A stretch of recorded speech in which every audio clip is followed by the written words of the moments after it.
Why won't the many Arab nations around Israel take in the Palestinians? One of the things that you've heard since the beginning of the war after October 7th is that Israel is committing a genocide against the Palestinians. Okay, well, if that were the case, how come the many Arab countries that surround Israel aren't at least temporarily taking in their own people? Mosab Hassan Yousef, the so-called son of Hamas, because his father was one of the uh, leaders, one of the founders of Hamas, and Mosab later converted to Christianity and now fights against Hamas and against radical Islam. Take a look at what he says over here in this clip. Before that clip plays, if you could do me a favor and hit that subscribe button over there in the corner, really appreciate it. Thanks so much. There's two world wars going on in this world right now. Russia and Ukraine and Gaza. When the Russia-Ukrainian war broke out, millions of Ukrainians were welcomed by countries across Europe. Millions of refugees came into Poland, Moldova, Germany. These are people who don't share the same language, religion, faith. Welcome. We're way over a year of the Gaza war. Could you please help us understand why the vast majority of Arab countries that surround Gaza have yet to open their door to one woman, one child, to the refugees who share the same language, the same faith, the same God, the same prophet?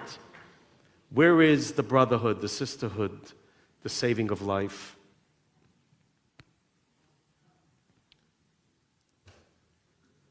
Because many of them depend on the victim. They need the victim. They need to sacrifice more people. If they end the angry cause, many people will be out of business, like right away.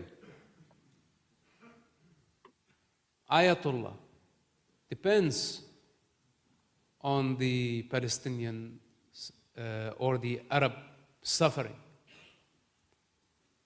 using Palestine as a device to destabilize the region. But behind him, yes, there is Russia. And behind him, yes, there is China.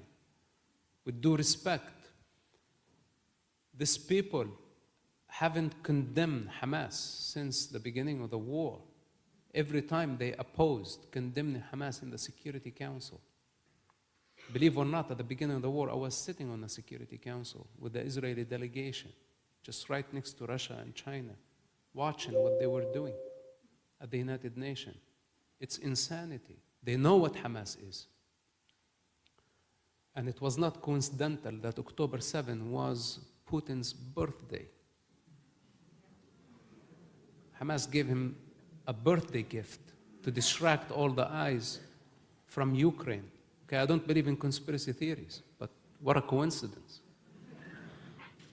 So now the thing is, the superpowers have been gambling of children's blood. And we must break the vicious cycle of this violence.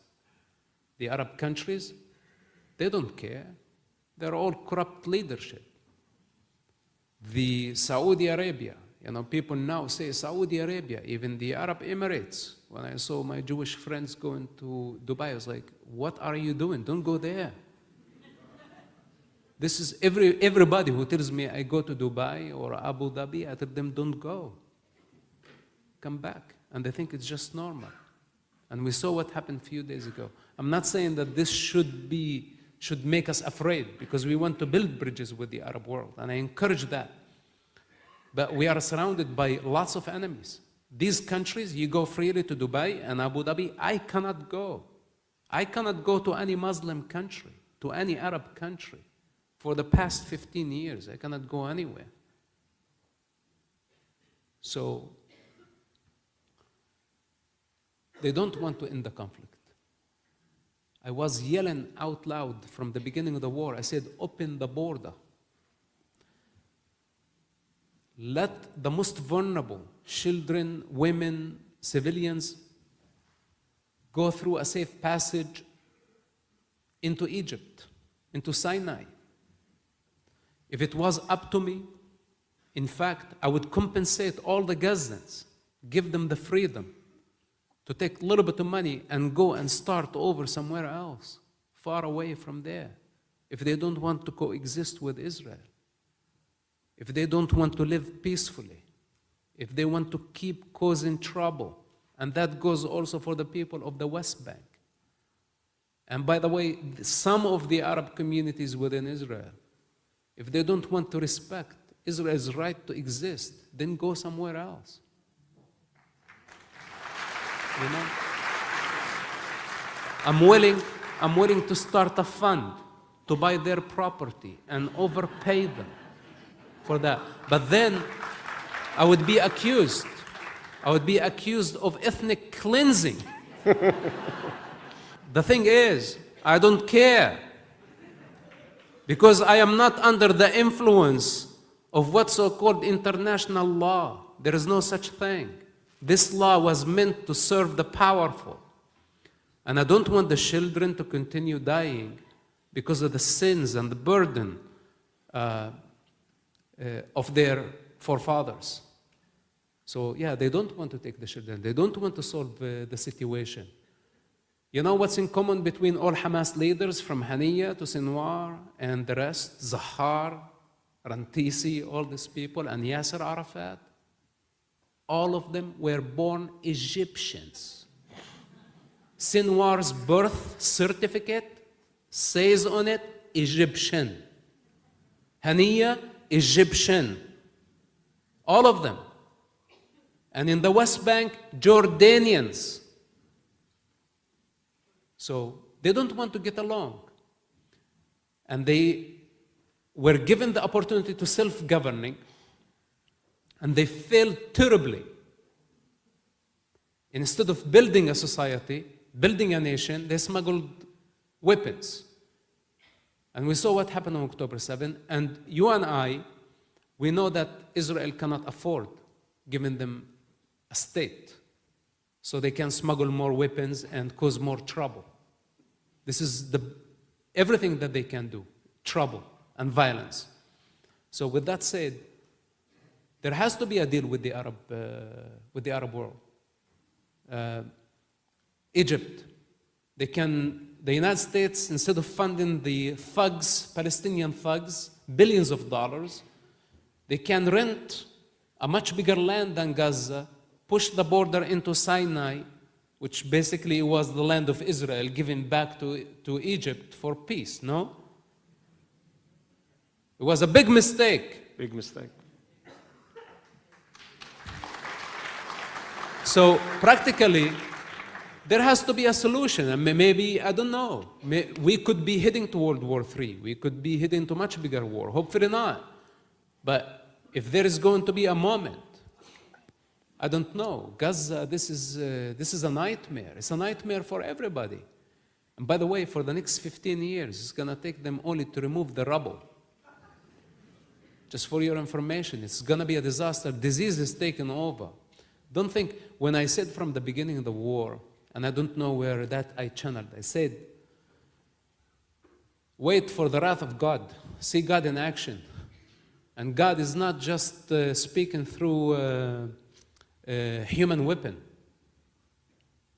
The consequences of October 7 and celebrating what happened on October 7 and the thousands of a fallen society, we saw them on the streets. Today they are paying the price. And of course the international law can come and teach me and say this is collective punishment. Go away. They are dealing with what they have created. I lived among these people half of my life. And I lived among the Jewish people the other half.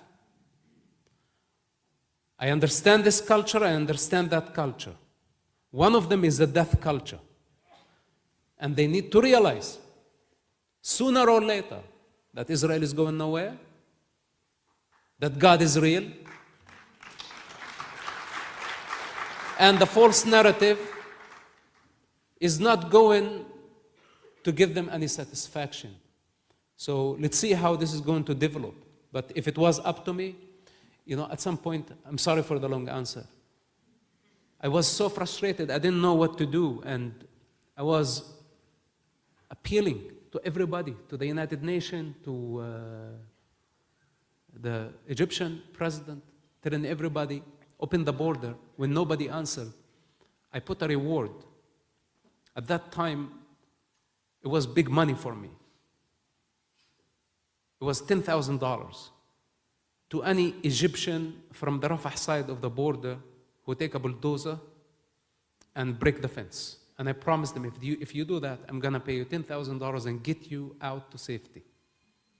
This is just out of frustration that I wanted the most vulnerable civilians to get out. Just go. Go and never come back.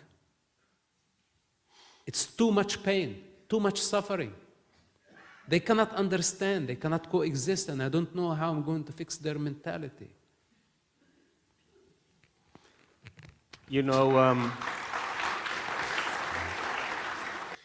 Yep, unfortunately, it has never been about the victims. It has never been about the Palestinians. It's all they're just being used as pawns in a victim game in order to get world sympathy, in order to gain power over Israel. This has nothing to do with saving people, nothing to do with helping people. Hamas needs to be destroyed. If you like this content overall, please hit that subscribe button over there in the corner. We'd love to stay in touch with you with these kind of clips. Take care.